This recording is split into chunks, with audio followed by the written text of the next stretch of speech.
Through many dangers, toils, and snares, we have already come. You have been faithful. Thou shalt remember to rejoice. That staff member who took the offering at Valentine said he was forgetful. I don't know if you heard him. He said, I tend to be forgetful. I forget my keys. I forget my wallet. That's not the worst thing you can forget, Zach. The worst thing you can forget is what he's done for you and how he's blessed you and how he's kept you. Y'all look kind of forgetful today. Sometimes you come to church and you remember to brush your teeth, but you forget to bring your praise. You forget to stir up your spirit. And that's what the worship leaders do. The team does it. They say, come on, let's lift our hands. They're reminding you that God is worthy of your surrender. Real maturity, real contentment comes when nobody has to remind you to rejoice. I didn't tell them this last night, but y'all are deeper. He just told them, rejoice in the Lord always. And again, I say rejoice. Why'd you say it again? Because it's crazy how quick you forget. It's interesting how selective your memory is. But a selective memory can actually work to your advantage if you remember in order to rejoice. So when you evaluate any given day or any given period of time in your life, when you evaluate a year, if you come to the end of one year and the beginning of the next, you will make a movie in your mind of how this year went. Some scenes you will delete. Some scenes you will enhance.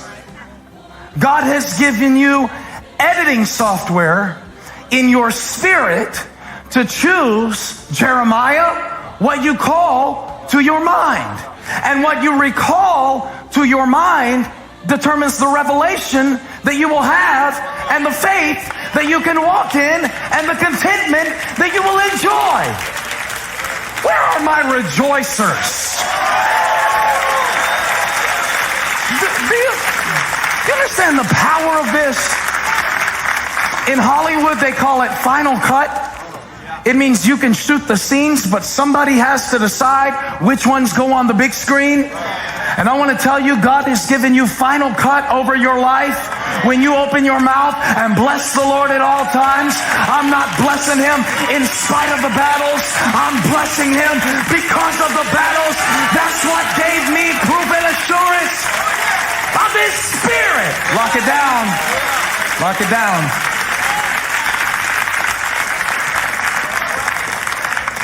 Oh yeah, Paul said, thanks for the gift. Almost forgot. Thanks for the gift. I want you to watch, because Paul is awesome at theology, but he is terrible at thank you notes. His mom raised him right in a lot of ways. You know, tribe of Benjamin, Pharisee of Pharisees, sent him off to study with Gamaliel, all that. But the boy, he needs some help on this thank you note. Now, let's just, I mean, he's a human, right? He's not Jesus Christ. And I know it's the Bible, but come on, Paul, listen to this. How would you like to receive this thank you note? I rejoice greatly in the Lord that at last you sent me a little something. No, it's cool, it's cool, it's cool. I mean, I know. Watch this. He said, indeed, you were concerned, but you had no opportunity to show it. See what he did? There was a period of silence where the people who should have been helping Paul weren't helping Paul. And he could have interpreted that in one of two ways. They don't care about me. Nobody cares about me. Nobody is there for me. And I loaned them money. And now I need some money. You know these little things you tell yourself. The interpretation. The assumption. How do you interpret silence? How do you interpret the times? Here's the key to contentment. It's the second key. You've got to refuse to resent. I don't know whether Paul was in prison in Caesarea or whether he was in prison in Rome, but I can tell you what prison he refused to live in, the prison of resentment. And there is no prison like the prison of resentment. There are no windows, only bars. When you lock yourself into your situation, I'm looking at some of you right now, and I know enough about you to know that you could have resented your situation. That's the good thing about being the pastor of the church and not some little guest speaker. I know what some of you could interpret your situation to mean.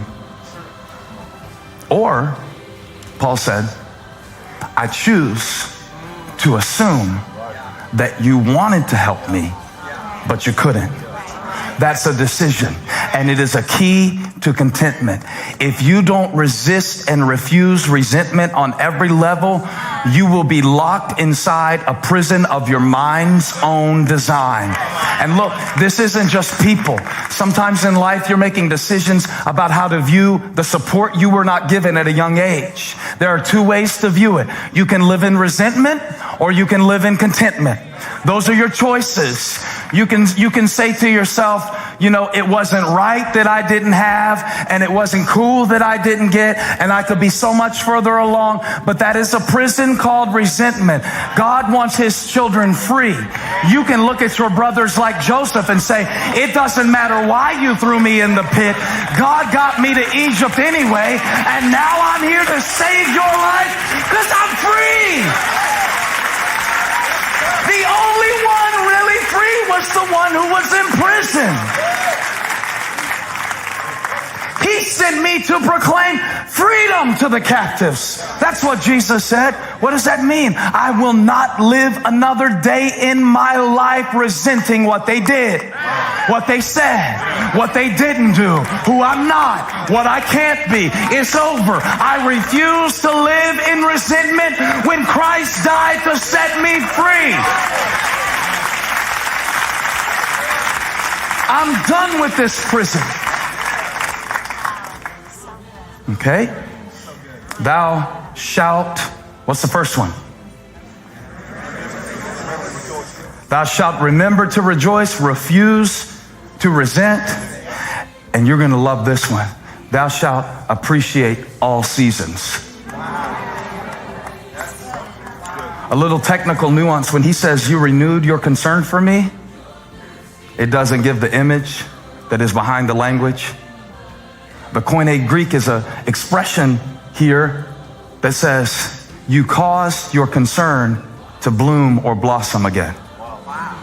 So what Paul is doing, he's saying there are seasons to life, and I made it through winter, and I'm grateful that spring is finally here. Do you see how important this is to discern the seasons of your life if you are going to live in a state of contentment? I had to learn this early as a pastor because there are certain seasons that Jesus could preach and attendance would be down in church. Church attendance is seasonal. Well, the first year I didn't know that. The first year I thought the church was falling apart, but it was really just summer vacation. We love you, Pastor, but we're going to Disney World and we will be back. It'll come back around. This is what Paul learned, but you have to live through enough seasons, especially some losing seasons. In sports, they call it a rebuilding year. It's code for we suck right now, but we're trying to do something about it.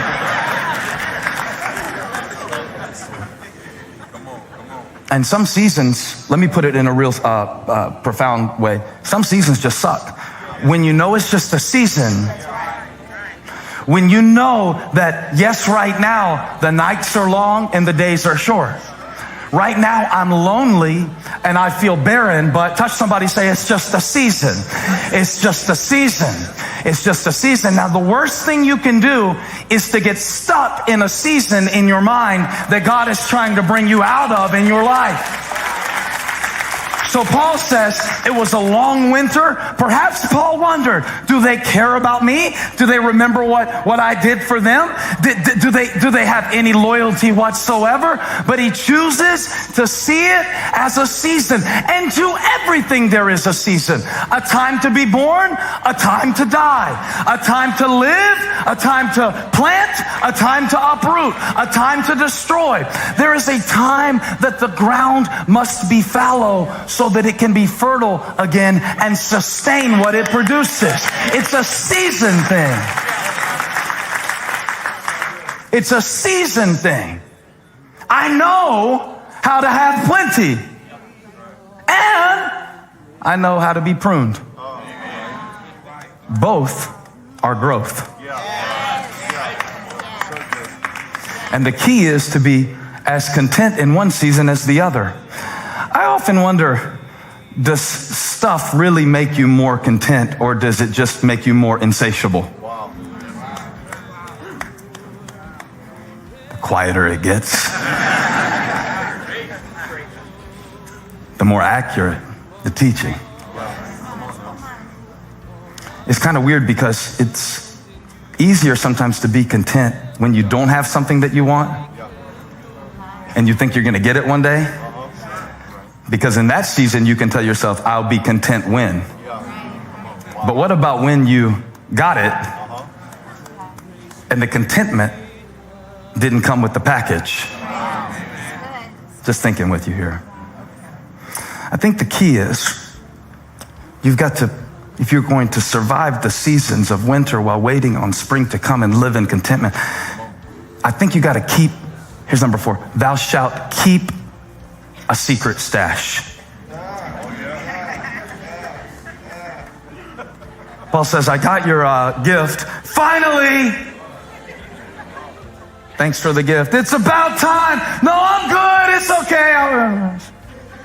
Well, it's just, I know you didn't have a chance. I know there was something that was keeping you from it. I choose to believe the best about you. Verse 11.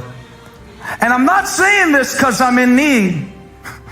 This thing, just gets worse and worse and worse. I got your gift. It took a while. I didn't really need it. I think what he's saying is, I had my own to live off of, and I wasn't waiting for you to give me something. This is the best thing you can do if you go over to somebody's house for the first time, and they're feeding you, and you don't know about their culinary ability. Pre-eat. It's just a way to make sure that whatever they serve. See, you ought to come to church full. That way, no matter who preaches or what they say, I ate before I came. Oh, come on, magnify the Lord with me. Let us exalt his name together. I got what you sent, and I appreciate it, but I didn't need it. Touch somebody, say, it's nice, but I don't need it.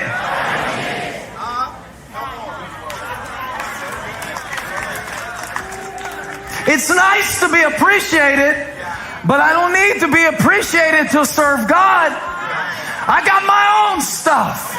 I get high on my own supply. Help me, somebody that hadn't been in church 53 years. Got a secret stash. I got some scriptures I can preach to myself. I got some songs I can sing all by myself. I got some truth I know down in my soul. Woo. I can do all things through Christ who strengthens me. It's not from me, but it's in me. I got a secret stash. Hey, thank you for watching. Make sure you subscribe to this channel so you don't miss a single video or live stream. And share this video with a friend. And don't forget, you can join me live every Sunday. Thanks again for watching.